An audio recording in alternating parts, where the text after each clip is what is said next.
Bienvenue dans I Am an Equestrian, le podcast. Ce deuxième épisode a été enregistré dans le clubhouse de Bois-le-Roi, au milieu des coupes et photos des grandes victoires de la famille Rosier. Pendant près d'1 heure, nous avons écouté Thierry Rosier retracer son parcours et partager avec nous les grandes étapes de sa vie d'homme de cheval. Nous sommes très reconnaissantes d'avoir pu écouter l'histoire de Thierry et qu'il nous ait accordé un peu de son temps. Pour ce nouvel épisode, nous avons pu bénéficier du soutien de l'entreprise Siever. Cette entreprise prometteuse développe des capteurs et sangles connectés qui permettent un suivi optimal de l'entraînement de votre cheval, cardio, symétrie, saut, etc. Thierry Rosier est l'un des premiers cavaliers à utiliser Siever. Il nous a confié qu'il aimait à suivre les données quotidiennes d'entraînement de Venezia pour mesurer son évolution et son niveau de santé. Nous avons pu aussi tester le protège-sangle connecté Siever ces dernières semaines. Nous partagerons avec vous les résultats de nos entraînements pour illustrer la précision des informations recueillies par la technologie Siever. C'est parti, bienvenue dans I Am an Equestrian, le podcast. Bonjour Thierry, nous c'est la première fois qu'on vient à Bois-le-Roi, donc on était vraiment contentes ce matin et c'était vraiment chouette, merci pour la visite. J'ai lu que tu avais commencé dans le monde des courses, après tu avais groomé un peu et que tu étais arrivé dans les sports équestres, dans le saut d'obstacles un peu plus tard. Donc vu que je suis un peu perdue, est-ce que tu peux nous faire un petit récap chronologique ? C'est fausses infos. Non, alors bon, déjà toute la famille on est ici depuis toujours. Première arrivée c'était ma mère avec... Donc sa famille, ses frères et ses parents, donc ils étaient tout petits. Ils n'étaient pas du tout dans le jumping. C'était un club hippique qui n'était pas ici, qui était de l'autre côté de la rue. Et voilà. Et un jour, mon père, qui est de la région de Châtillon-sur-Chalaronne, et lui, il était passionné par les chevaux et il voulait absolument monter. Et c'était très compliqué là-bas. Il travaillait à l'usine. Et un jour, il a dit à ses parents, voilà, je vais quitter et je voudrais aller faire du jumping et je vais prendre ma valise. Et il est arrivé donc chez la famille Parot, donc du côté de ma mère. Il ne se connaissait pas du tout, bien sûr. Et il a commencé à monter et petit à petit, ils se sont aperçus qu'il était hyper doué. Ça a été très vite. Et puis, il s'est amouraché de ma mère. C'est pour ça que je suis là. Donc après, voilà. Donc nous, après, moi je suis né en 64, Philippe en 63 et mon autre frère en 67. Et donc on a toujours été à Bois-le-Roi. Donc vraiment, Bois-le-Roi, c'est notre fief. Mon père montait en compétition quand je suis né, au très haut niveau. Et moi, je suis né en 64. Et lui a fait ses premiers Jeux Olympiques en 68 à Mexico. Donc il était vraiment au top niveau à cette période-là. J'en ai pas le souvenir. Petit à petit, donc je suis né dans les box avec les chevaux. Je suivais petit à petit, quand j'ai grandi, je me suis intéressé de plus en plus à la carrière sportive de mon père. J'adorais ça. J'avais un problème, c'est que j'avais très peur de l'animal. Et ça a été un calvaire. Je me souviens... Très jeune, je montais pas du tout, hein. À 8 ans, 9 ans, je montais pas, j'avais peur, j'avais très très peur de l'animal. J'essayais de faire un peu de poney, mais il fallait me tenir, mais c'était souvent des larmes. Et il y avait souvent des journalistes qui venaient, parce que cette époque-là, l'équitation, c'était vraiment très très très médiatisé, mais pas de la façon où on est aujourd'hui. Il n'y avait pas les réseaux sociaux, il n'y avait pas les médias, il n'y avait pas Internet, il n'y avait pas tout ça, c'était les journaux spécialisés ou les journaux nationaux papier ou la télévision. Il y avait 3 chaînes à l'époque et donc quand tu passais, tu étais très, très médiatisé. Et mon père a été dans ce cas-là et donc il y avait assez souvent des journalistes qui venaient et donc il voulait souvent nous voir à cheval. Est-ce que vous pourrez monter, mais avec vos enfants? Et moi, ça a toujours été le calvaire. Je me barrais dans la forêt pour me cacher parce que c'était toujours mon appréhension. Voilà. Je piquais des crises devant les journalistes. Ça arrivait souvent. Incroyable. Ouais, c'était assez incroyable. Mais par contre, j'adorais voir mon père. Je connaissais ses chevaux par cœur. C'était compliqué d'aller le voir parce qu'on était à l'école. Et voilà. Et petit à petit, Philippe, lui, a monté très tôt. Et pareil, je suivais sa carrière quand il a commencé en poney, après les juniors et tout ça. Et c'est là, effectivement, que je donnais un coup de main à mon frère pour, entre guillemets, comme groom. Et je dois avoir une photo ou deux où je dois y être. On essaiera de la trouver. Ouais. Mais c'était groom, voilà, c'était pas... voilà, je l'accompagnais en concours. Et les premiers copains de Philippe dans l'équipe, c'était poney... surtout, ça a commencé un junior très tôt, c'était Patrice Delaveau, c'était Roger Bost, Éric Levallois... il y avait Jean-Charles Gaillard, André Roguet, et c'était vraiment devenu des potes parce que cette époque-là, mon père est après devenu entraîneur national. Donc il y avait des rassemblements qui étaient faits ou à Bois-le-Roi, ou à Fontainebleau, parce qu'il y avait une écurie fédérale à Fontainebleau, et on était très souvent ensemble. Et tous les week-ends, on allait en compétition dans les juniors. Et puis là, vraiment, moi, ça m'intéressait de plus en plus, mais il fallait que je passe le cap.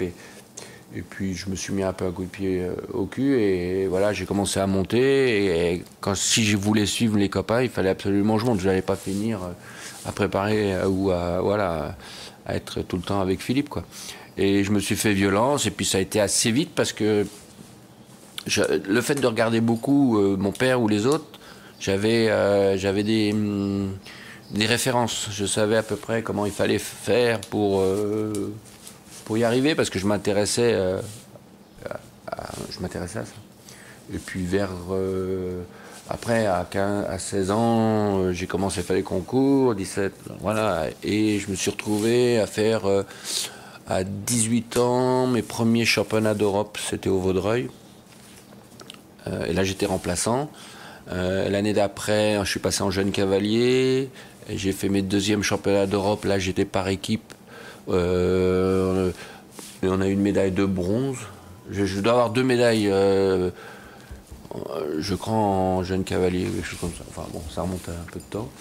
Et puis voilà, puis petit à petit, je suis arrivé en équipe de France. J'avais un très bon cheval à l'époque qui s'appelait Nitro. Et j'ai eu la chance de faire des CCO. Et parallèlement à la compétition, moi j'adore donner des cours. J'aime coacher des élèves, donc je faisais ça aussi. Et c'est vrai que j'ai une passion dans les chevaux, c'est les courses. Les galopeurs, les trotteurs, voilà, ça c'est vraiment ma passion. Dès que j'ai du temps libre, il faut que j'aille sur un hippodrome, et j'y vais ce soir même, pour vous dire, à Vincennes. Donc je suis vraiment passionné par ça. Et petit à petit... Et un jour, je suis parti sur un hippodrome, je venais avoir mon permis, je suis parti sur un hippodrome et sur le programme, il y avait un nom qui était très connu pour moi, il s'appelait Jean-Bertrand de Balanda, qui est le frère de Gilles Bertrand de Balanda, qui était un grand cavalier de l'équipe de France. Et voilà, je l'ai approché et je me suis présenté, bien sûr qu'il me connaissait, il m'a dit bah, viens avec moi, on va aller au boxe, bah, papa, bah, bah. Et j'ai vraiment sympathisé avec lui. Et voilà, puis le matin, j'allais monter un peu à l'entraînement, jusqu'au jour où il m'a dit pourquoi tu prends pas ta licence de gentleman, c'est-à-dire monter en course en tant qu'amateur.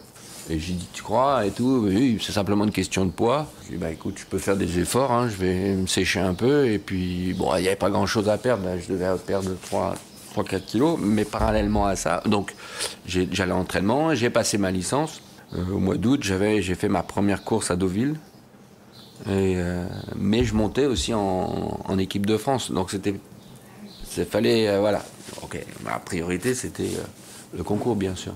Donc j'avais touché, pour moi le Graal c'était de pouvoir fouler un hippodrome et ça avait été le cas. Et quelques jours après, je reçois un coup de téléphone du secrétariat d'un très grand entraîneur qui s'appelle Monsieur Fabre, André Fabre, qui est pour moi le meilleur entraîneur du monde. Et le secrétaire me dit voilà, il y a Monsieur Fabre, il voudrait que vous montiez pour lui tel endroit sur l'hippodrome, sur Saint-Cloud ou quelque chose comme ça, je sais plus.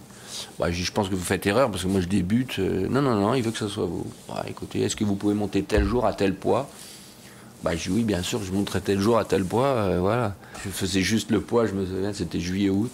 J'étais dans ma voiture avec le chauffage, les caouets pour éliminer, pour faire le poids ce jour-là. Et je voulais même avoir une marge, parce que quand tu as la chance de pouvoir monter pour un monsieur comme Monsieur Fabre, et voilà, j'ai eu le premier contact, j'ai sympathisé, j'ai monté plusieurs fois pour lui, j'ai gagné le Grand Prix de Chantilly, j'ai gagné une grosse course à Saint-Cloud. Enfin bon, voilà. Et donc, je suis passionné par ça. Et ensuite, un jour, j'en avais marre du concours. Ça me plaisait plus, j'avais plus mes repères. J'ai voulu arrêter complètement. Je suis parti pendant un an chez Monsieur de Balanda à Maison Lafitte. Mais c'était pas pour monter en course, c'était pour devenir entraîneur. Et vraiment, je devenais entraîneur entre guillemets à vie, quoi. C'était, voilà, le concours, j'avais mis une croix dessus. Non, mais une croix, je voulais plus. Et tout ça parce que moi, je suis quelqu'un de très sensible. Mon père était entraîneur, venait de se faire remercier. Ça avait été dur pour moi, les médias, tout ça, ça avait été très dur. Et connaissant toute la route qu'avait fait mon père pour en arriver là, connaissant ma famille, l'honnêteté qu'on a avec les gens et tout ça, et ça m'a fait beaucoup de mal. Donc c'est pour ça que j'avais quitté le navire, quoi. Et donc je suis parti dans les courses pendant un an, je suivais. C'était vraiment, j'adorais, quoi. Ça, c'était mon truc. Et l'examen, et c'est bien parce que c'est un examen qui est un petit peu difficile. Bon, il y a de la théorie, il y a de la pratique et tout ça, mais il y a aussi de la gestion d'écurie. Et ça, je trouve que dans le concours hippique, on devrait avoir ça. Parce que tu partes pas dans le vide. Là, je partais pas dans le vide. Et ça, vraiment, cet examen m'a ouvert les yeux en disant, attention, moi j'avais 40 ans, je dis, attends, c'est pas si rose que ça, quoi. C'est pas parce que je m'appelle Rosier, que je sais monter à cheval, que je vais y arriver. Et voilà, petit à petit, j'ai dit, attention Thierry, dans le concours, tu sais ce que tu vaux, dans les courses, t'es pas attendu, quoi. Et j'ai eu un moment, on m'a téléphoné pour m'occuper de la famille de Charlotte Casiraghi et d'une autre cavalière qui s'appelait Valentine Pozzo di Borgo. Elle m'a dit, voilà, est-ce que tu voudrais t'occuper d'eux pour les entraîner? Et là, j'ai bien réfléchi parce que je me suis dit, écoute, j'ai cette opportunité de m'occuper de ces deux cavalières qui sont top. Ou sinon, j'ai la branche, continuer à partir dans les courses, m'entraîner, mais je ne sais pas où je vais. Donc voilà. Et j'ai essayé de faire les deux au début, de continuer à être dans les courses et de m'occuper des filles. Puis à un moment, j'ai fait le choix de partir des courses et de faire que de l'entraînement. Et voilà, je faisais que de l'entraînement de cavalier. Et puis d'un seul coup, les filles m'ont dit, ouais, pourquoi tu ne remontes pas à cheval et tout, en compétition, parce que je montais tous les jours à l'entraînement, ils me voyaient monter, puis ils avaient des échos que j'avais été bon en concours, que je montais bien, tout le truc, et moi j'ai toujours pensé que c'était l'inverse. Et puis un jour, elles m'ont donné un cheval à monter, j'ai gagné, papa, puis allez, insiste. Et je dis non, je ne veux pas remonter. Et ça va être un peu long maintenant, mais à cette époque-là, les filles ont été approchées par une marque pour les sponsoriser qui s'appelait Marionneau. Donc elles ont été sponsorisées par Marionneau, ils avaient fait une écurie. Et puis bon, on a fait 2 ans. De temps en temps, je faisais une épreuve comme ça parce que j'avais ma licence, ça se passait bien. Et un jour, M. Friedman, il me dit, à Thierry, on va sponsoriser le concours de Paris, le salon du cheval, mais on l'a mis une condition, c'est que tu montes au concours. Et j'ai dit, non mais attendez, c'est Friedman, je ne peux pas monter, je veux bien faire une épreuve à 1m30. J'ai dit, débrouille-toi et prends un cheval des filles. J'avais un cheval qui s'appelait Dusty Star. Et j'ai dit, écoutez, laissez-moi faire un concours ou deux, je vois à peu près. Bon, je fais un petit concours dans ma région, ça va, après je vais faire un peu plus haut. Et je dis, ok, je veux bien le faire, mais une épreuve, la petite du 5 étoiles. J'ai dit, c'est compliqué, hein, ça ne fait pas ça comme ça. Et on arrive à Paris, le premier jour, je fais un parcours, 1m45, 4 points ou je sais pas quoi. Bon. Et il me dit, fais la grosse demain. Ben, je dis, non. Je dis, attendez, on tourne pas la clé, on y va. Il me dit, si, ça me ferait plaisir. Ben, je dis, non, mais ok, moi aussi ça me ferait plaisir, mais je veux pas me ridiculiser. Ben, il me dit, si ça va pas, t'arrêtes l'épreuve, ok. Et je fais l'épreuve, je suis deuxième. Et là, à l'époque, c'était Jean-Maurice Bonneau, l'entraîneur. Et il me dit, ah Thierry, ça me fait plaisir. L'année d'après, il y a les Jeux méditerranéens. Et je vais te mettre sur la longue liste. Ouais, c'est un challenge. J'adore les challenges. Et j'ai dit, bah ouais, pourquoi pas. La longue liste, ouais. Et puis bon, on a fini le concours. Et dans ma tête, je dis tiens, c'est un challenge que je vais me donner, ça va me motiver pour rester en concours. Je dis, tu sais quoi, Jean-Maurice, tu me mets sur la liste, j'irai aux Jeux méditerranéens et je te ramènerai une médaille. Je te promets. Il me dit t'es cap, je dis je te verrai, je te ramènerai une médaille. Puis effectivement, j'étais jusqu'au jeu, j'ai ramené 2 médailles. Et là, j'ai eu un problème, j'ai été contrôlé positif à un anti-inflammatoire sur mon cheval. Et ça doit faire 17 ans, il y a 17 ans. Et je ne sais toujours pas pourquoi mon cheval a eu ça. Et là, ça m'a encore coupé l'herbe sous le pied. Et là, j'ai dit j'arrête encore. J'ai dit c'est terminé. J'ai pas honte de le dire parce que je ne sais pas pourquoi mon cheval avait ça. On l'a jamais soigné, mais il a eu ça. Donc voilà, j'ai fait un dossier auprès de moi. J'ai pas pris d'avocat pour me défendre. Je me suis débrouillé tout seul.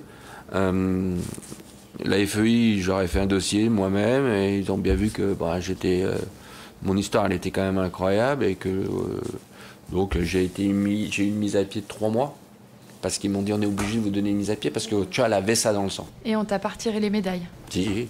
Ah, si. Ah, le plus dur, c'était pas l'individuel. Non, c'était l'équipe. C'était pour l'équipe. J'ai déjà appelé les copains en disant voilà. Alors, et heureusement qu'il n'y avait pas financièrement, il n'y avait pas d'argent, parce que les Jeux méditerranéens, c'est simplement une médaille. Alors j'étais embêté pour eux, parce que voilà, ça m'a frustré. Et donc voilà, j'ai arrêté encore. Ok. Et puis après, je suis reparti. Et du coup, aujourd'hui, tu retrouves le très haut niveau, à un peu plus de 50 ans. 55. 55. Quel a été le déclic? Alors pareil, Est-ce que c'est de la patience, du travail? Non. Est-ce que ça a toujours été un objectif pour toi? Non. Voilà. Le déclic, c'est encore un pari à la con. C'était le jour de mon anniversaire, il y a 3 ans, je crois maintenant. J'étais en train d'entraîner mon élève Electra Niarchos, c'était au concours de Dinard. Et puis je crois que c'est le samedi soir. C'était le jour de mon anniversaire, et c'est souvent pendant Dinard. Et Grégory Mars, l'organisateur, m'a dit on va boire un verre au bar. Et d'un verre, c'est passé à beaucoup de verres. Et 2 verres en verre, ça a été. La tête a commencé à disjoncter. Et puis tous mes copains là-bas, ils m'ont dit mais pourquoi tu montes plus? J'ai dit non, je monte plus, j'ai plus envie, plus rien. Mais t'es un dégonflé. Je dis non, je suis pas un dégonflé, j'ai plus envie, tout. Et de toute manière, si je remonte, ça serait pour refaire du très haut niveau. Il me dit t'es pas cap.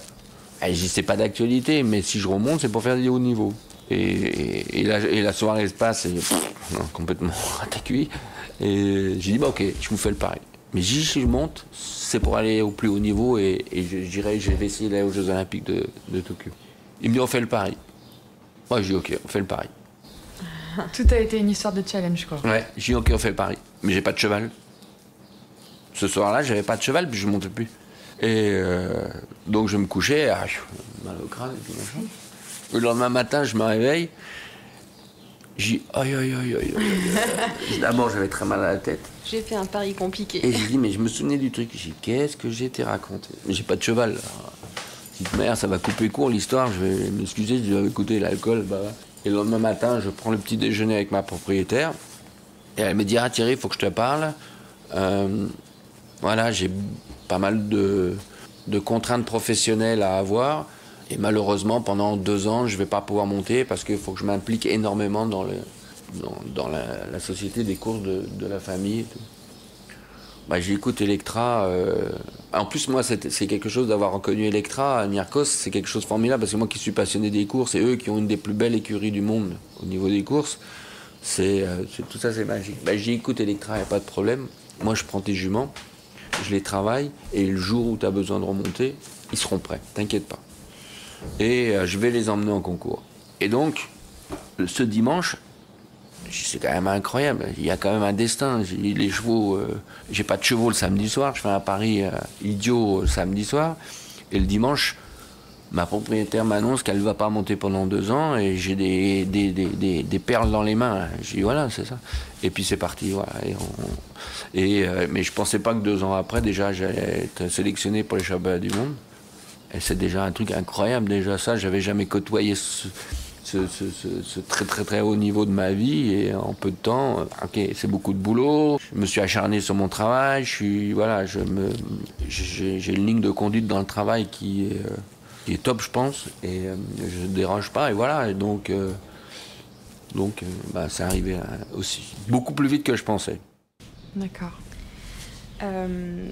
Je vais basculer sur une question que j'avais. Moi, je suis née dans une famille de cavaliers aussi. Je suis née dans un centre équestre. Et il y a un moment donné de ma vie, donc j'avais toujours monté à cheval quasiment tous les jours. Il y a quand même un moment donné de ma vie où je me suis demandé, est-ce que je monte parce que c'est une habitude ou est-ce que je monte parce que j'aime ça? Est-ce que vraiment, en fait, je me pose cette question-là et je me la suis posée. Est-ce que toi aussi, tu te l'es posée? Mon père m'a jamais obligé de monter. On est 3 garçons. Il y en a un qui monte pas du tout. C'est pas un problème. Jamais on a eu une contrainte de dire voilà, il faut que tu montes. C'est un choix. On a décidé d'arrêter l'école assez tôt parce qu'on était passionnés de chevaux. Et voilà, mais je sais que demain je peux m'arrêter. Personne va m'obliger. Je me donne. J'ai pas de menottes. Si demain j'arrête et moi je suis capable, ce sera demain matin. D'accord. Ok. Voilà. Donc je suis un passionné. Donc aujourd'hui, c'est vraiment de la passion Ah ouais, et c'est un choix. Ouais, parce que je vois physiquement, j'ai pas mal de problèmes de dos, voilà, c'est compliqué pour moi. Mais je suis un dur au mal et ma passion me fait oublier ça. Donc t'aurais jamais rien fait d'autre que ça? Bah si, parce que je suis passionné par beaucoup de choses. Mais aujourd'hui, non. Aujourd'hui, j'ai des centres d'intérêt pour beaucoup de choses, qui n'est pas forcément dans le milieu du cheval. Il y a pas mal de choses que j'aime regarder et voilà. Mais aujourd'hui, c'est vrai que le cheval me prend beaucoup. Je pense que ça serait à refaire, je serais dans les courses. Ok. D'accord. Voilà, ça c'est sûr. Je pense que c'est sûr et certain. C'est quand même une passion ancrée, la course, chez toi. Ouais. Je pense que je serais parti directement là-dedans. Alors peut-être j'aurais été jockey, j'avais la chance d'avoir la taille. Peut-être ça aurait été compliqué pour le poids, alors peut-être j'aurais été en obstacle, ou peut-être j'aurais pas touché du tout à ça, je serais peut-être devenu entraîneur, je sais rien. Mais je pense que ça aurait été ma voie si j'avais été dans les chevaux. Quoi qu'il en soit, tu te projettes quand même sur une carrière liée aux chevaux. Ah, aujourd'hui, ouais. Tu pourrais t'imaginer avoir eu une vie ou une carrière qui n'a rien à voir avec le monde du cheval? Ouais, complètement. D'accord. Donc tout est une question d'opportunité quand même. Ouais, j'ai été testé jeune, hein. Je suis né dans une écurie, donc si j'avais pas eu la passion, je serais parti. Comme mon frère, le plus jeune, il habite sur place, il n'est pas du tout les chevaux, ça l'intéresse pas du tout. Mais j'aurais fait autre chose, ça c'est sûr. Alors lié à quoi, je sais pas exactement, mais tous ces centres d'intérêt, je pense que ça aurait été compliqué pour moi. C'est difficile à dire parce que j'ai pas eu d'être enfermé dans un bureau parce que je sais pas faire. Je sais pas, donc aujourd'hui, voilà, si j'avais fait ça jeune et dans une branche... Peut-être. Et donc, comme on le disait, donc, tout le monde le sait, tu es né dans une famille de cavaliers. Et ça a été quand même porteur, vu que c'est Philippe qui t'a, à la base, comme tu nous l'as expliqué, emmené un peu dans le milieu des concours, etc. La base, c'est mon père. C'est lui qui a poussé. Après le créneau, c'était Philippe, parce que voilà, on se rapprochait, la génération et tout le truc. Voilà. Mais la base, c'est mon père. Dans quelle mesure ça a pu être porteur ou un handicap des fois? Est-ce que c'est difficile de travailler en famille aussi? Ah ouais, c'est une question qu'on se posait. Donc ma famille, c'était mon père, mais ma mère, qui montait pas du tout à cheval, c'était pas son truc. Son frère était quand même aussi avec mon père dans un champion olympique. Donc toute la famille de mon père et toute la famille de ma mère sont dans les chevaux. J'avais peur de donner une fake news, mais moi voilà, j'avais lu que tu étais entouré de 3 champions olympiques. Donc Philippe, Marcel et mon oncle et mon Hubert Parot. Voilà. Donc ma mère, elle avait quand même son mari qui est champion olympique, son fils qui est champion olympique, son frère qui est champion olympique. Donc il faut que je me bouge les fesses d'avoir quelque chose, quoi. Et donc ça a été... Ah ouais, ça a été compliqué, ouais. Ouais, ça a été compliqué. Ça Par rapport à ma sensibilité, c'était très compliqué. Ouais, une énorme pression. D'accord. Trouver sa place? Trouver sa place, c'est même pas ça. J'ai souvent donné ma place aux autres. Alors moi, je suis quelqu'un qui... Comme me dit aujourd'hui des cavaliers ou des entraîneurs qui sont proches de moi, et ils me disent mais sois égoïste. Et moi, j'étais pas égoïste. Il me dit maintenant, sois égoïste, pense à toi, pense pas aux autres. Mais de nature, tu l'es pas du tout. Non, donc ça a été compliqué. Et je pense que ma carrière sportive, elle n'a pas été bonne à cause de ça. Et que donc du coup, j'ai eu de la sensibilité par rapport à mon père, j'ai eu de la sensibilité par rapport à mon frère. Les bons côtés, c'était formidable. Les mauvais côtés, ça a été compliqué pour moi d'entendre des choses qui sont complètement fausses. Donc voilà. Ok, je sais que j'ai loupé ma carrière sportive, ça je le sais. J'en suis conscient. C'est difficile quand même. Non, parce qu'elle est courte. Ma carrière sportive, elle a 3 ans. Elle aura 4 ans maximum. Je pense que j'ai perdu 30 ans, peut-être pas 30 ans, mais sur 20 ans de très haut niveau. Enfin bon, je pense que j'aurais été meilleur que ça. Nous aussi, on se posait une question, c'est que maintenant, on voit la jeune génération arriver.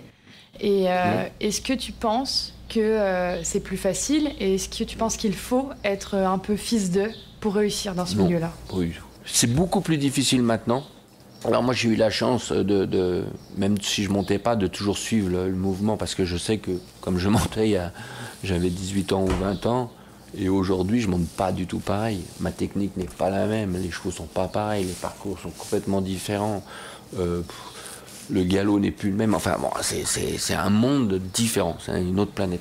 Aujourd'hui l'équitation par rapport à quand j'ai commencé où j'ai eu la chance de le faire quand même au niveau assez jeune. Aujourd'hui, il faut être beaucoup plus structuré. C'est vrai que financièrement, il faut de l'argent. Ça coûte très cher le concours. Moi, si j'ai la chance aujourd'hui d'avoir ma propriétaire, j'ai pu brûler des étapes parce que j'ai la chance d'avoir ma propriétaire. Tout en faisant attention, j'ai jamais payé pour aller dans un concours.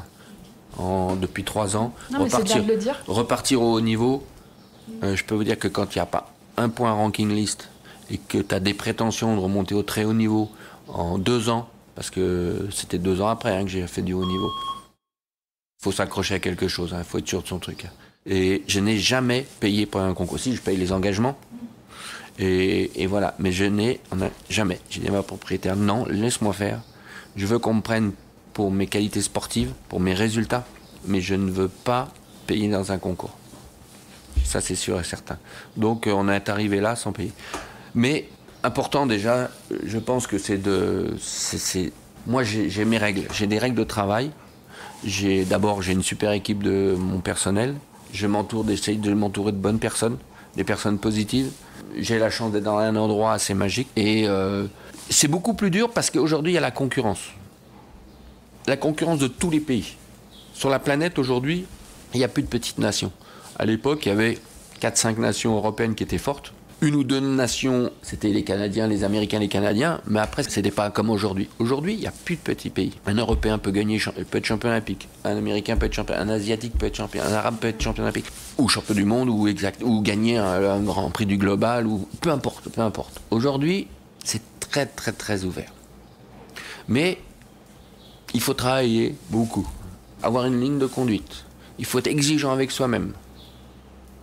Moi, je sais que j'ai une lacune, mais bon, maintenant c'est un peu tard, de m'occuper de moi physiquement, beaucoup plus important. Voilà, tout ce que je paye aujourd'hui physiquement, c'est parce que je ne me suis pas occupé de moi correctement. Je m'occupe plus de mes chevaux que de moi. Et après, donc, avoir une ligne de conduite. Et après, la porte, elle est ouverte à tout le monde. Après, c'est vrai qu'il faut tomber sur des bons chevaux, il faut tomber sur des bons propriétaires. Mais c'est le fils d'eux, non.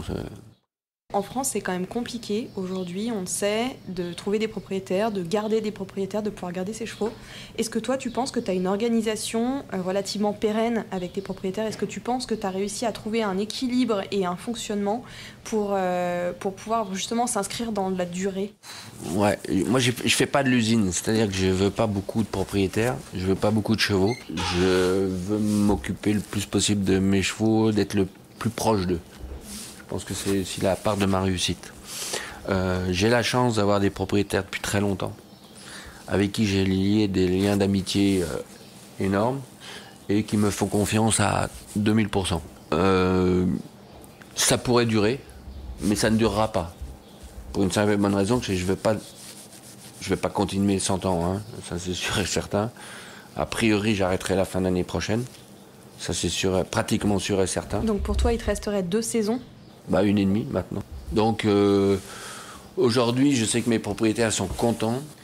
Et puis j'ai la chance aussi que j'ai carte blanche avec ma propriétaire. C'est-à-dire que je décide tout, le programme. Soit l'autre jour, j'étais dans un Grand Prix, j'ai décidé de ne pas faire le barrage parce que je voulais économiser. Peut-être qu'un autre propriétaire m'aurait obligé à courir le barrage. Donc moi, j'ai dit non, je ne veux pas parce que je préserve pour aller en Italie, ça a marché tout. Oui, ça je remercie encore parce que... je pense que si on en est arrivé ici, c'est parce que j'avais la confiance totale de mes propriétaires. C'est pas que c'est pas donné à tout le monde. En tout cas, moi, je fonctionne comme ça. Et j'ai besoin d'avoir... Voilà, je sais que je vais pas les tromper. Donc quand ils ont compris ça, c'est dans leur intérêt. Voilà, moi, et donc ils savent que c'est dans leur intérêt que je travaille pour eux. Donc voilà. Et c'est ce que tu disais, tu es très complice avec tes chevaux, tu crées une vraie relation. Ah oui. C'est important pour toi? Pour moi, c'est... C'est primordial. Je ne sais pas le faire. Monter un cheval que je vais acheter dans la semaine et d'aller en concours directement et peut-être du haut niveau, ça je ne sais pas faire. Moi, il faut que je comprenne. Il faut que je comprenne son physique, il faut que je comprenne son mental. Donc j'ai vraiment besoin de prendre du temps. Mais après, je sais que je vais le rattraper. Voilà. Et bon, moi, on en a déjà un peu discuté, mais j'adore Instagram. Je te regarde, je te suis. Tu partages avec plus de 17 000 abonnés ton quotidien. On te découvre hyper marrant, super fun. Est-ce que t'es comme ça dans la vie? C'est un mode de vie? T'es bon un vivant? Journaliste qui m'avait dit que j'étais un clown qui se cache derrière... c'est une façade. Et alors à la maison, je suis pas du tout comme ça. Ouais. D'abord, je suis très solitaire. Il faut que je travaille seul. Je préfère venir très tôt le matin, monter mes chevaux, parce que je veux me concentrer sur mon travail, sur mes chevaux. J'adore aller en forêt. Pareil, en forêt, je vais toujours tout seul. J'aime pas avoir quelqu'un avec moi, parce que je veux pas être distrait. Voilà. J'ai la chance d'avoir des manèges chez moi. L'hiver, pour moi, c'est compliqué parce qu'il y a du monde dans le manège. J'aime pas ça. Donc, même s'il pleut, je préfère être dehors. Mais ça, tout mon personnel, ils le savent. Ils savent comment je fonctionne. Je m'extériorise pas beaucoup, je parle pas beaucoup, mais j'agis.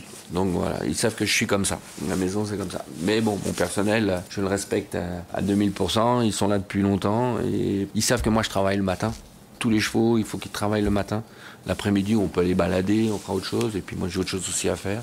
Alors bien sûr que des fois, j'ai des contraintes, je peux pas monter. Il y a peut-être, c'est très rare, mais il y a peut-être une matinée, je peux pas monter. Mais sinon, c'est moi tous les jours. Que ce soit un vieux, un jeune cheval qui m'appartient ou que je dois avoir pour la progression. En forêt, à travail, sur le plat, l'obstacle, ce sera moi qui le fais. Et en concours, je suis complètement différent. Je suis quelqu'un qui est... Après, il faut demander aux gens parce que c'est pas moi, c'est difficile de parler de soi-même, mais je pense que je suis quelqu'un de très apprécié dans le concours parce que, d'abord, je suis un peu le clown qui fait rire, ça c'est vrai, mais je suis très strict. C'est-à-dire que j'ai une facette où je peux m'amuser, je peux amuser tout le monde et j'adore ça, mais j'ai la facette quand je suis à cheval, je suis une tombe et ça va bosser. Et j'adore aller m'occuper des autres. C'est vrai que j'aime aller donner un coup de main aux autres.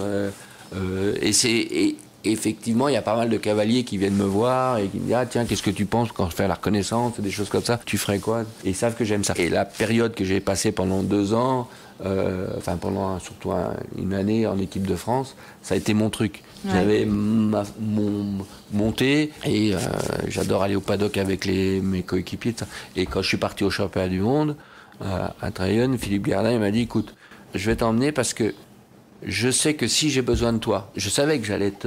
il voulait pas l'accepter, mais il me disait toujours, non, tu seras pas le remplaçant. Mais j'ai dit, écoute, Philippe, il n'y a pas de problème, je l'accepte. Je sais que je pars un peu en étant le remplaçant. Mais il me dit, ce qui me fait plaisir, c'est que je sais que si tu dois courir, tu vas être bon. Et que si tu cours pas, tu vas être super utile pour l'équipe et tu vas pas faire la gueule et machin. Et c'est exactement ça. Donc on est parti à Trayonne, ça s'est passé pour moi bien, même pour les autres. Malheureusement, on n'a pas eu le résultat, mais quand après le warm-up, il m'a dit je suis désolé, mais donc tu cours pas. Et j'ai dit mais te tracassé. Ils étaient plus tracassés que moi. Ouais. De me l'annoncer. J'ai dit mais non, mais dans ma tête c'était voilà, je savais que s'il fallait courir, dans ma tête j'étais prêt et si je courais pas, j'étais prêt. C'est comme demain, ça peut s'arrêter. Je sais que ça va s'arrêter. Demain, ma jument, la Star, ça peut s'arrêter du jour au lendemain. Je suis prêt. Je vais pas tomber des nues parce que je sais que c'est un sport de haut niveau, c'est un sport à risque. Et les risques, on en a en permanence. Et quand je vais arrêter la compétition, je suis prêt. Je suis blindé. Dans ma tête, je suis blindé. Je vais pas... voilà. Puis la page, elle va se tourner, mais très très vite. Très très vite. Je vais pas me morfondre pendant des mois. Hein. Je peux vous dire, hein, le lendemain, j'aurai d'autres choses à faire. Et ça fait partie du jeu. Et c'est peut-être ça aussi qui me met la tête. Après, les réseaux sociaux, c'est vrai que j'ai découvert ça et ça m'amuse. Je trouve que moi, je suis très Instagram parce que ça m'amuse, les stories. Et je vois le retour que j'ai des gens, c'est un truc de fou. Donc voilà, il y a des gens qui sont contents, des gens qui veulent des renseignements. Alors j'essaye de répondre, c'est pas toujours ça, mais j'essaye de répondre. Alors ça pareil, ça sidère à tout le monde que j'arrive à répondre. Et ok, je prends 1 heure. Et voilà, on me demande sur les embouchures, les distances de mes exercices, qu'est-ce que mes chevaux ils mangent, pourquoi ils pèsent là, pourquoi hier j'ai mis une story, il y a un seau d'eau à côté de la nourriture de mon chat. J'ai parce que comme ça on gère. On me dit il n'y a pas d'abreuvoir automatique. Je dis si, mais je gère la quantité d'eau que boivent mes chevaux. Ah ouais, on n'y a pas pensé, c'est super intéressant. Donc voilà, j'essaie de faire ça et ça m'amuse. Et sur Instagram, t'es super accessible, je trouve. Donc du coup, c'est vrai que c'est ça, les gens ils te posent des questions, ils te demandent des conseils et ça c'est génial que tu puisses répondre. Et j'essaie c'est vraiment vous qui répondez. En fait, concrètement, ça rompt vraiment la barrière qu'il peut y avoir entre le sport, les amateurs, les cavaliers clubs, cavaliers amateurs et le sport de haut niveau, où finalement on a l'impression d'avoir une vitrine opaque entre les deux mondes. Et que moi je veux le plus de transparence possible. Moi j'ai rien à cacher. C'est ce que tu nous as dit d'ailleurs en arrivant. Moi j'ai rien à cacher. Moi, vous venez, vous allez voir mon travail. Voilà, mais je pense que même là j'y ai pensé, je vais faire une porte ouverte parce que comme on me demande, qu'ils viennent une journée voir mon travail, une matinée, ce que je fais, voir mes chevaux dans les box, parler avec mon personnel, parler... Moi, ça, j'ai pas honte et je veux surtout que notre sport il soit le plus clair possible et en tout cas, le mien, il est clair. Le mien, il est clair, donc on peut venir à n'importe quelle heure. J'aime mes chevaux me le rendent parce que je les aime et que je suis proche d'eux. Et je fais des erreurs à cheval, encore beaucoup, et j'en ferai toujours. Je sais plus qui disait ça, mais il disait à cheval, le jour où t'as compris, arrête, c'est que t'as rien compris. Et c'est exactement ça. C'est tous les jours, moi, c'est quelque chose de nouveau. Moi, je me lève tôt le matin parce que j'ai envie d'aller monter mes chevaux. Moi, en plus, j'ai la chance d'être à Fontainebleau. C'est vrai que les gens disent souvent, mais t'es en forêt et tout. Ah oui, je suis en concours de 4 jours par semaine. C'est pas de l'élevage en batterie que je fais moi, j'ai pas voilà. Donc si je peux aller en forêt et puis je travaille bien en forêt parce que c'est pas parce que c'est dans un carré que je vais travailler moins bien ou mieux que dans une allée. Voilà, je peux galoper, je peux faire tous mes exercices, mais voilà, et puis mes chevaux ils me le rendent bien, ils ont un bon moral et voilà, pour que ça dure. Et donc tu nous disais que t'adorais entraîner, t'es assez rassembleur. Est-ce que ça pourrait être un projet pour toi d'avoir une place comme entraîneur d'une équipe nationale? Ouais. Non. En tout cas, c'est pas d'actualité aujourd'hui. On me l'a déjà posé la question. Tout simplement, je serais peut-être trop exigeant sportivement, et ça peut-être que ça pourrait pas plaire. Moi, j'aime le sport pour le sport. Je suis pas politique. Je suis pas intéressé par quelque chose.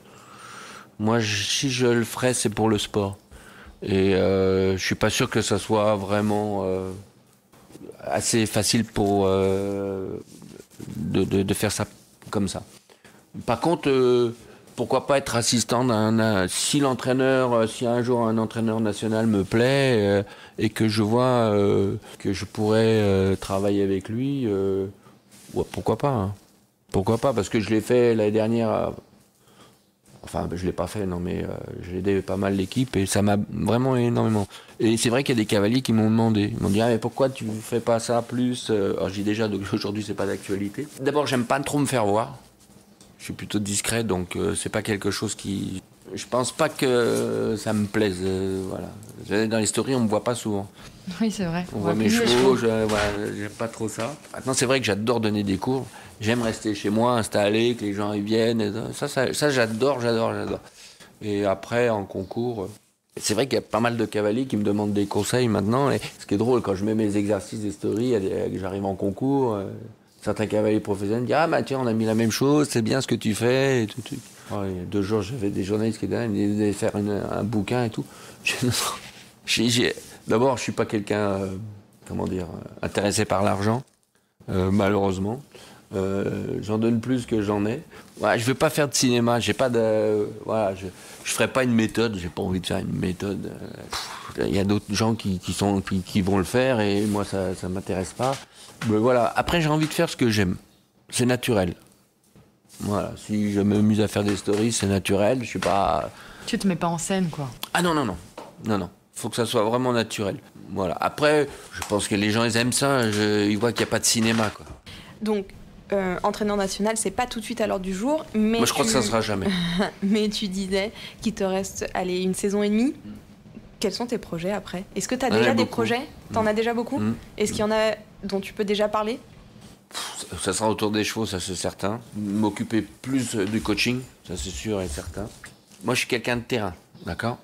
Et je suis pas quelqu'un de bureau, je suis pas quelqu'un de gestion. Peut-être faire un peu plus de commerce de chevaux. J'ai énormément de demandes. Les gens ils disent ah mais vous pouvez pas nous trouver des chevaux parce que vos chevaux sont bien, vous avez un bon choix et tout truc. Donc j'ai pas mal de demandes.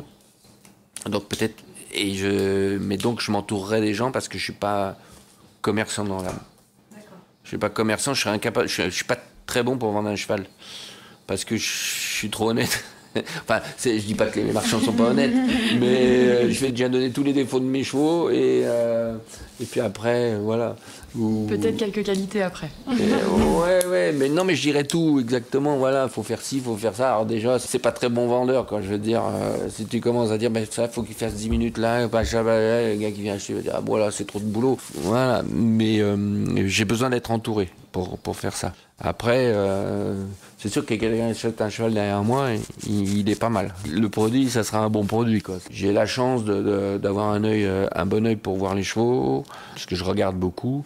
Donc c'est encore quelque chose, peut-être que je vais me mettre plus sur le commerce, là, donner des cours. J'aurais pu partir à l'étranger plus d'une fois, parce que j'ai été demandé pas mal. Bon, là je suis bien aussi chez moi à Fontainebleau, donc j'ai un peu de mal à partir. Là, quand j'étais parti dans les courses 1 an à Maison Lafitte, c'était le plus difficile pour moi, c'était... De quitter la maison. Ouais, j'ai un peu ancré un peu Fontainebleau, donc ça c'est un peu compliqué pour moi. On va finir avec quelques questions un tout petit peu plus perso, ou en tout cas un tout petit peu moins cheval.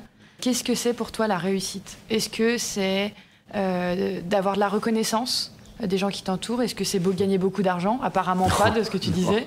Ou est-ce que c'est d'être heureux? Il faudrait que j'en gagne beaucoup, c'est dur, hein. Les fins de mois sont dures. Déjà, moi, la reconnaissance, on va pas se mentir, t'es content quand t'es reconnu dans ce que tu fais. Si les gens ils te disent c'est bien, ça me fait plaisir, continuez comme ça veut dire que voilà, t'es content. Je veux dire, le gars qui dit je m'en fous, ça se voit de toute manière. Quand je fais des beaux parcours, je me force pas, je m'extériorise. Que ce soit à la Baule, que ce soit à Paris ou à un gros Grand Prix. Je m'extériorise. Et les gens, c'est vrai qu'ils aiment ça, ils disent mais c'est rare, mais je suis comme ça, voilà. Je bosse, c'est pour arriver, et j'ai pas honte de lever la main, de crier, voilà, d'attaquer le public, enfin d'aller sur le public. J'aime ça, mais je me force pas. Mais voilà, c'est naturel. Oui, la reconnaissance extérieure, ça fait plaisir. Moi, je suis content quand je vois j'ai 18 000 en si peu de temps, j'ai pas loin de 18 000 personnes qui me suivent sur Instagram. Tu te dis, bon, bah, c'est que tu es sur la bonne voie aussi, quoi. Et ouais, et donc, c'est la moindre des choses. Si j'ai plus de gens qui m'aiment bien que de détracteurs. Des détracteurs, j'en ai pas beaucoup, et tant mieux. Et c'est normal que j'en ai, parce que je peux pas plaire à tout le monde. C'est sûr. Bien sûr. On peut pas. Et on en aura toujours. Mais il y a des gens qui détestent comment je monte, et il y a d'autres qui vont aimer. Bah, c'est comme ça, et c'est dans tout. Je veux dire, je vois un chanteur, je vois un acteur, je vois un autre sportif d'un autre milieu. Ils ont des détracteurs, ils ont des gens qui les aiment. Ça fait partie du jeu, il faut l'accepter. Voilà, donc après c'est d'essayer d'avoir le moins possible de détracteurs et le plus possible. Et puis avoir de la réponse. Moi je peux répondre, les gens qui m'aiment pas, voilà, je peux le répondre, je fais ce que je peux. On reconnaît facilement finalement les succès et les réussites, hein, gagner un Grand Prix, avoir des gens derrière nous. Est-ce que Est-ce que pour toi, les échecs, qu'on reconnaît beaucoup plus facilement encore, c'est quelque chose qui fait grandir? Est-ce que tu as un exemple de quelque chose qui a été un vrai échec dans ta vie et qui finalement, avec un peu le recul, avec la distance et la hauteur qu'on prend, ça t'a aidé? Des échecs, on en a souvent. Hein. La semaine dernière, je fais 2 photos dans le Grand Prix au barrage, c'est un échec. Il faut analyser pourquoi, et voilà. Tu t'en sers pour essayer de construire autre chose? Ah, j'ai un défaut, c'est que je suis très critique envers moi, mais c'est maladif. Hein. C'est que je peux pas regarder une vidéo de moi. Ah oui, c'est vrai. Concours. J'ai pratiquement né chez moi, là ici il y a beaucoup de photos, vous verrez, il n'y a pas beaucoup de Mais moi. on a remarqué, il y a beaucoup de photos de Philippe, c'est ce qu'on se disait. De... Beaucoup de photos de famille, Ouais. Mais de moi, vous en verrez pas beaucoup. Il n'y en a pas beaucoup de toi. Hein. J'en ai pas. J'aime pas ça. J'aime pas voir, j'aime pas photos, ouais, il y en a peu. Bon, bah, c'est comme ça, mais j'aime pas me regarder en. Je travaille, de temps en temps, j'ai quelqu'un d'extérieur qui vient me faire travailler, Bertrand de Bellabre. Pratiquement tous les week-ends, je l'ai pour donner mes résultats. Il me dit, tu m'envoies les vidéos? Je dis, ouais. Tu les envoies jamais. Je dis, alors, du coup, j'ai dit, tu vois, avec ma groom, elle prend des vidéos, elle lui envoie directement, parce que moi, je les regarde pas. Parce que si je regarde les vidéos, je me déteste. Je serais mon plus grand détracteur. Je serais le mec qui serait toujours en train s'il fallait que j'écrive quelque chose sur Instagram ou Facebook sur moi, je serais mon plus grand détracteur. Je trouverais plein de défauts, donc il vaut mieux pas que je les regarde. Et alors, la dernière question qu'on va te poser, c'est de savoir, est-ce que tu es totalement épanoui? Est-ce que tu es accompli dans ta vie? Est-ce que tu peux dire que tu as réussi? Ouais. C'est difficile de dire que c'est accompli. Accompli, je crois hier, il y a quelqu'un qui me demandait, qui m'a dit, mais t'as tout... Mais je dis non, j'ai pas tout gagné, j'ai jamais rien gagné. Donc, qui a gagné tout? Personne. J'ai parlé à Steve Gerda qui vient de gagner la Coupe du Monde, il va vous dire non, il va me manquer ça, il va me manquer ci, et il a un palmarès incroyable. Après, sportivement, voilà, non, j'ai rien gagné encore.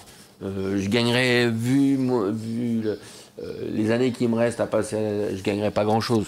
Mais le peu qui me reste à faire, je vais essayer d'être le meilleur possible par rapport à ce que je peux faire et par rapport à ce que ma jument peut faire.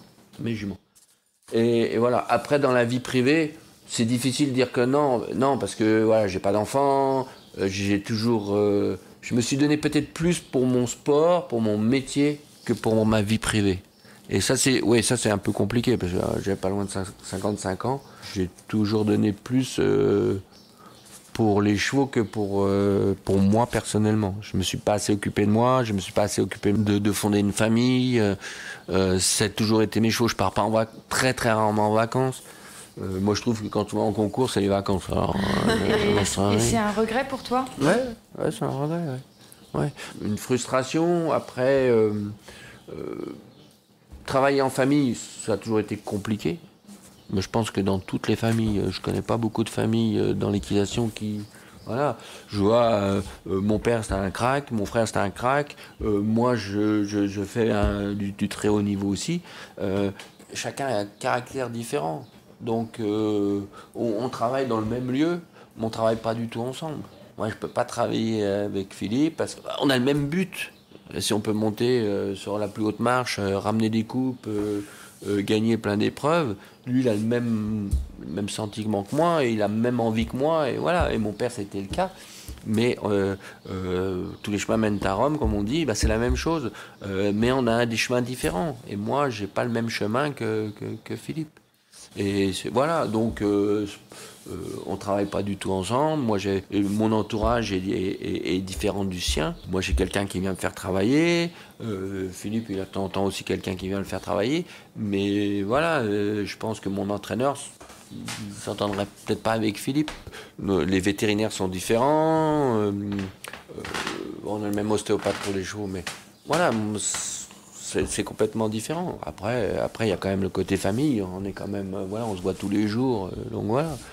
Mais c'est vrai que c'est pas, heureusement, le haras est grand, mais c'est pas évident de travailler ensemble. Lui met des choses différentes que moi pour travailler. On met pas les mêmes obstacles, on met pas les mêmes choses. Après, chacun a ses codes. Lui, il a ses codes, moi, j'ai les miens. Après, il a un meilleur palmarès que moi. Donc c'est sans doute lui qui a raison. Et ben en tout cas, vraiment merci Non, Thierry pas de problème. d'avoir pris ce temps pour nous. C'est gentil de débuter vos émissions avec moi et j'espère, Nous, on est ravis, je vous souhaite longue vie, mais normalement ça va marcher. On espère que ce deuxième épisode vous a plu autant que le premier. Si vous ne le suivez pas encore, Thierry est très actif et souvent très drôle sur ses stories Instagram. Retrouvez les réseaux sociaux de Thierry, de Siever et les nôtres dans la description de cet épisode. Si vous avez aimé et que vous voulez nous aider à poursuivre cette aventure, vous pouvez nous soutenir sur la plateforme Tipeee. On vous donne rendez-vous le 30 mai pour le prochain épisode et en attendant, continuez de nous suivre sur les réseaux sociaux.